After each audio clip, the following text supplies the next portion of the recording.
இசையை பற்றியும் இசைக்கலைஞர்களை பற்றியும் நம்ம நிறைய விஷயங்கள் பேசியிருக்கோம்.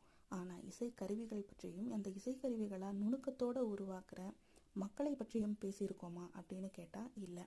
இசைக்கருவிகளை உருவாக்குற மக்களை பற்றி நம்ம பேசும்போது தான் அந்த இசைக்கருவிகளில் இருக்கிற ஒவ்வொரு நுணுக்கத்தை பற்றியும், அவங்க அதை எப்படி செய்கிறாங்க, அதோட வரலாறு என்ன, அவங்க வாழ்வியல் இந்த இசைக்கருவியோட எப்படி பிணைந்திருக்கு அப்படின்றத பற்றி ரொம்ப டீட்டெயிலாக நம்மளால் புரிஞ்சுக்க முடியும்.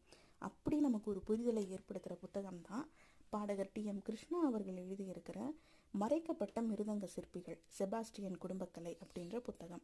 இந்த புத்தகத்தில் மிருதங்கம் செய்கிற மக்களை பற்றி, அவங்க வாழ்வியல் எப்படி இருக்குது, அவங்க வாழ்வியல் இந்த மிருதங்கத்தோட எப்படி பிணைக்கப்பட்டிருக்கு அப்படின்றத பற்றி ரொம்ப டீட்டெயிலாக பேசியிருப்பார்.